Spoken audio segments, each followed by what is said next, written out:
صدر محفل ڈاکٹر اقبال صاحب،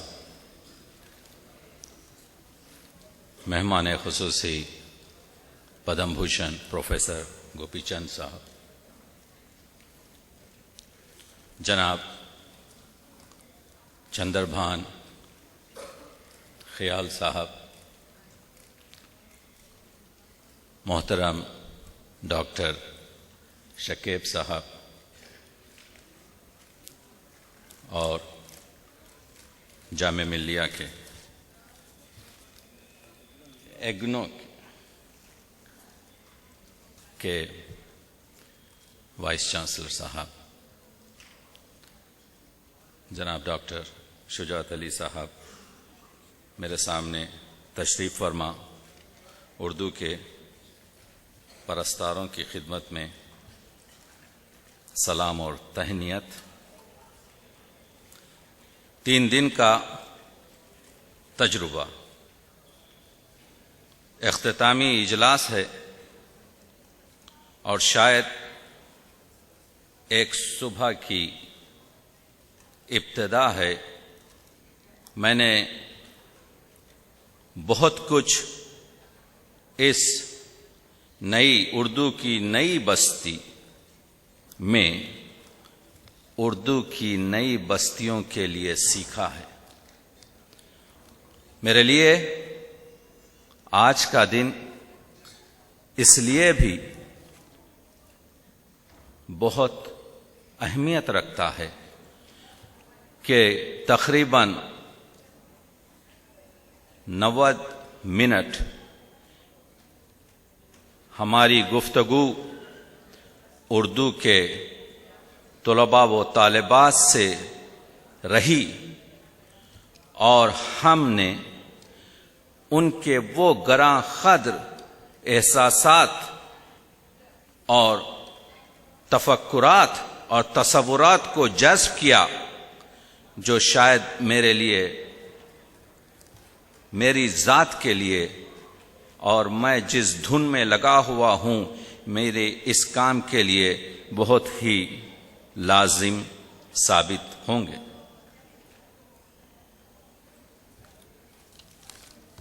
معزز سامعین، جو لوگ مجھے سنتے ہیں جانتے ہیں کہ میں اردو کے اسٹیج کو نہ ذات کے لیے استعمال کرتا ہوں، نہ پولیٹیکل پرفارمنس کے لیے استعمال کرتا ہوں۔ میں صحت کا طبیب ہوں اور ادب کا مریض ہوں۔ اسی لیے میری آواز میں درد ہے اور چونکہ مریض ہوں مجھے اپنے درد و کرب کو بیان کرنے کا حق بھی حاصل ہے۔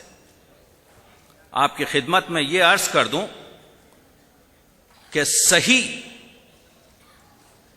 کانفرنس کا انعقاد جس طریقے سے یہاں پر ہوا ہے، احساس سے خوش بختی اردو کے لیے تالیاں بجانے کے لیے ہے اور احساس سے بدبختی اردو سے افسردگی اور ناکامی کے لیے۔ یہ دونوں احساس کم بختی ہیں۔ ریالٹی یہ ہے کہ اردو کو مسائل دوچار ہیں اور ہر زندہ زبان کے لیے، ہم یہ نہیں کہہ رہے ہیں کہ زبان مر رہی ہے۔ ڈاکٹر صاحب کے کاروان، یہ ہمارے امیر کاروان ہیں پروفیسر گوپی چند نارنگ، ان کے عقیدے میں، اور جو اردو ادب آج پھیل رہا ہے، لیکن ہر ایک زندہ زبان کے مسائل ہوتے ہیں۔ سچ ہے، اگر ایک گراف کھینچیں آپ تو اردو اس وقت ترقی کی منزل پر نہیں ہے، تشہیر کی منزل میں ہے۔ اخبارات زیادہ ہو چکے ہیں، اردو کانوں کی زبان زیادہ ہے، لیکن ادبیات اور شعریات کے لحاظ سے کیا آج ہمارے پاس غالب ہے؟ کیا آج ہمارے پاس اقبال ہے؟ کیا آج ہمارے پاس میر تقی میر اور میر انیس ہے؟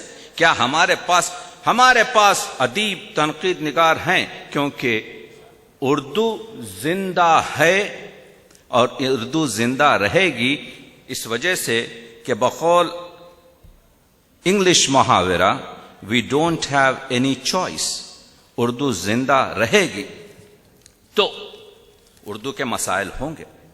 جس طرح سے پہلے، آج سے کچھ سال پہلے، آدمی ڈاکٹر کے پاس اسی وقت جاتا تھا جب اس کو ضرورت ہوتی تھی، بیماری سے دوچار ہوتا تھا. لیکن تجربے نے یہ بتایا ہے کہ چیک اپ بہت ضروری ہے، جو بہت شدید بیماریوں سے نجات دلا سکتا ہے.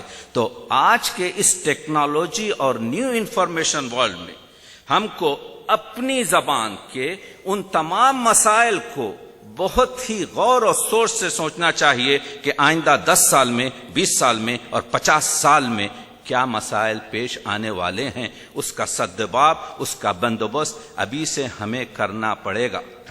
اور یہ عالمی کانفرنس جو ہو رہی ہیں، یہ اسی کی ایک کڑی ہے. باتیں تلخ اور اردو بڑی نفیس.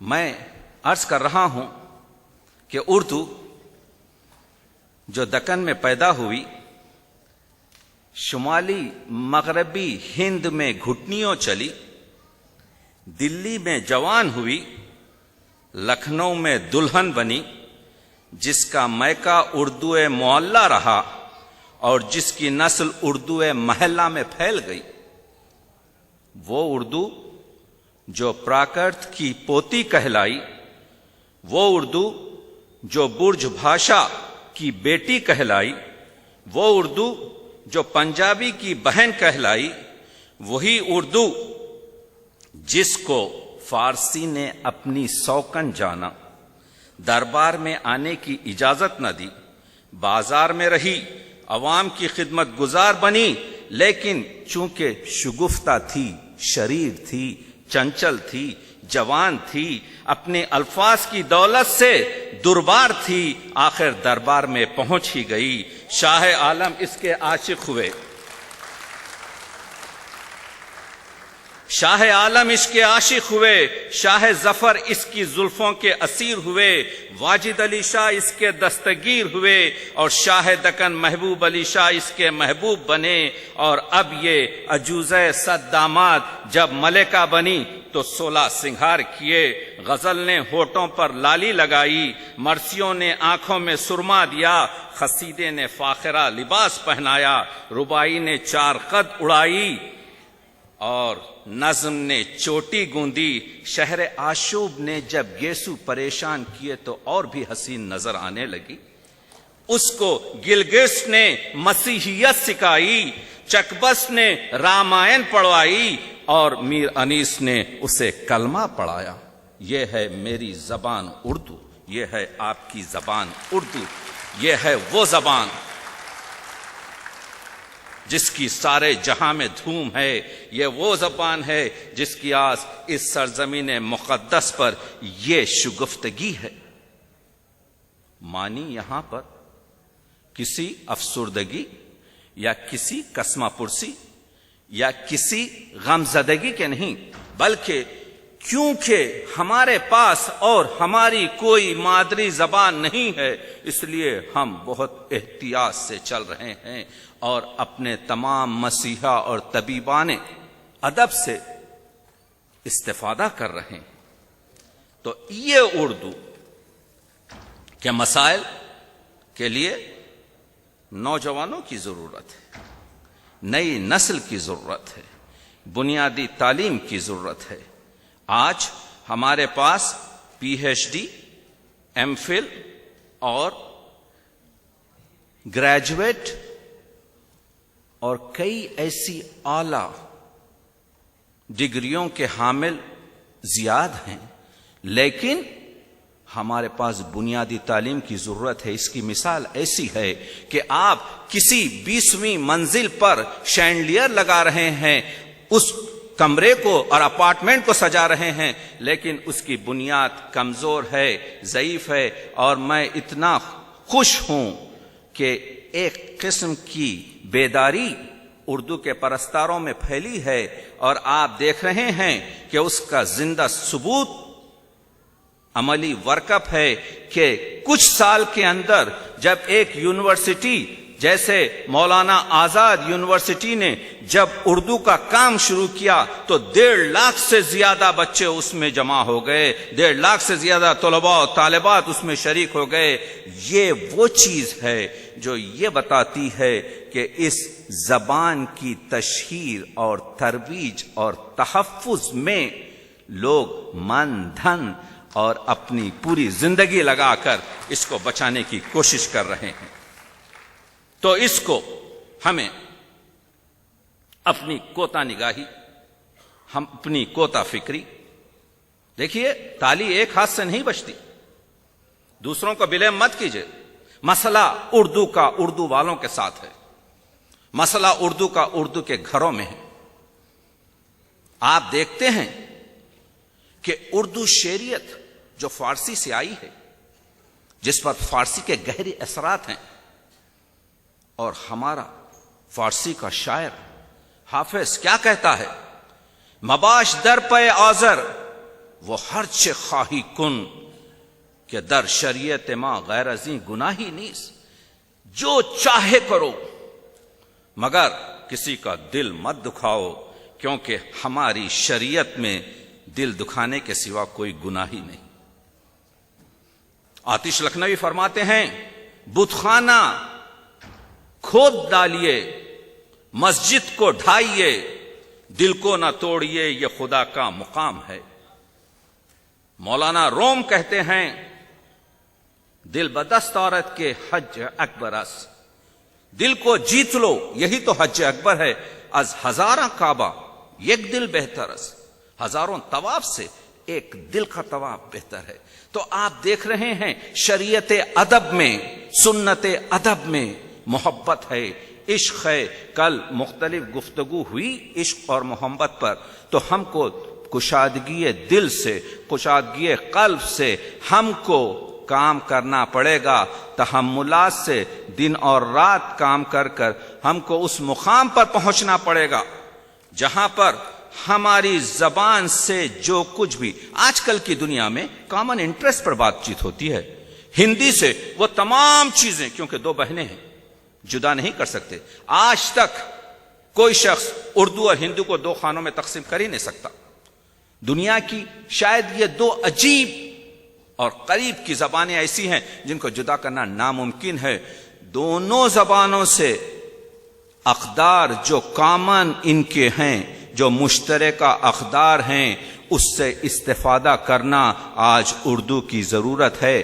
میں بالکل مطمئن ہوں کہ اخبار اگر نکالا جائے تو وہ اردو رسم الخط میں بھی نکالا جائے، اخبار اگر نکالا جائے تو اسی مطالب کا دیوناگری میں بھی رہے، گورمکھی میں بھی رہے، رومن لینگویج میں بھی رہے۔ مسئلہ یہ ہے کہ اردو باقی رہے اور اردو کا رسم الخط باقی اس لیے رہے کہ ہمارا اثاثہ، ہماری کتابیں، ہمارے مخطوطات اگر ہم اس رسم الخط کو ان نوجوانوں تک نہ پہنچائیں تو اس کی حفاظت اور اس کا ترجمہ اور اس کی اشاعت کس طرح سے ممکن ہوگی؟ یہ بھی ایک چیز ضروری ہے۔ اور کہیں کسی ملک میں رسم الخط کی مخالفت نہیں، جیسا کہ ڈاکٹر شکیب صاحب نے بہت خوبصورت بات کل کہی کہ یہ پورے زینے ہیں، کوئی دیوناگری سے، کوئی رومن سے، کوئی گورمکھی سے، کوئی دوسری اسکرپٹ سے پہنچتا ہے، یہ وہ پگ ڈنڈیاں ہیں۔ اسی لیے جیسے علامہ اقبال نے عقل اور جنون، عقل اور عشق کے مسئلے میں کہا کہ انسان کو یہ پگ ڈنڈی ہے، یہ چھوٹے چھوٹے راستے ہیں جو عقل شاہراہ عشق تک لے جاتی ہے، اور عشق ہے جو اصلی اپنی منزل تک لے جاتا ہے۔ تو کہنے کا مطلب یہ ہے کہ آپ کو تحمل اور تدبر اور تحیر اور اپنے پوری طاقت سے اس مسئلے کو حل کرنا پڑے گا، اس وجہ سے کہ ان نئی بستیوں میں یہی تو ہمارا گھر ہے۔ کچھ سال پہلے جب ہم آئے تھے تو بقول افتخار عارف اب گھر بھی نہیں، گھر کی تمنا بھی نہیں ہے۔ مدت ہوئی سوچا تھا کہ گھر جائیں گے ایک دن، تو اب یہ نئی بستیاں ہی ہمارا گھر ہے۔ لیکن قفس میں آب و دانہ کی فراوانی بہت ہے، اسیروں کو خیال بالوں پر شاید نہ آئے۔ اس کا ڈر ہے کہ قفس میں آب و دانہ کی فراوانی بہت ہے، اسیروں کو خیال بالوں پر شاید نہ آئے، تو یہ غفلت نہ ہو کہ ہم اپنی زبان کو، اپنے بچوں تک اپنی اس امانت کو جو ہمارے دوش پر ایک سنگین بار ہے، اپنے بچوں تک نہ پہنچا سکیں، کیونکہ یہ ایک تہذیب ہے، یہ ایک زبان ہے، یہ ایک کلچر اور فرہنگ ہے، اور یہی ہمارا ورثہ ہے جس کو ہم نے اپنی زمین کی خوشبو سے حاصل کیا ہے، اور اس خوشبو کو ہم کو عام کرنا پڑے گا۔ بہرحال بس آپ کی زحمات کو میں کم کیا اس وجہ سے کہ مختلف، آپ نے دیکھا یہ کانفرنسیں اس وجہ سے ہوتی ہیں کہ اس میں مختلف خیالات کو پیش کیا جائے۔ تنقید پیش کرنے کا مقصد یہی ہے کہ اس میں کسی قسم کا اختلاف ہو۔ ایک صحیح تنقید اظہار نظر کا انداز ہے۔ ایک شاعر نے کہا تھا کہ فطرت میں آدمی کی ازل سے نفاق ہے، آدم کے 3 حرف ہیں تینوں جدا جدا، اور آپ کو معلوم ہے اردو کے 4 حرف ہیں، چاروں جدا جدا، تو آدم اور اردو کو آپ ملا لیں تو اس میں تو آپ کے اختلاف یا اس میں اظہار نظر کی بہت زیادہ گنجائش ہوتی ہے، اور مخصوصاً جب مسئلہ کسی ایک خاص موضوع کو حل کرنے کے لیے پیش آتا ہے۔ بہرحال میں اپنی گفتگو کو اس شعر پر تمام کروں گا، کیونکہ میرے پاس، میں اتنا وقت نہیں لینا چاہتا کہ ہر ایک کرم فرما کا شکریہ ادا کروں۔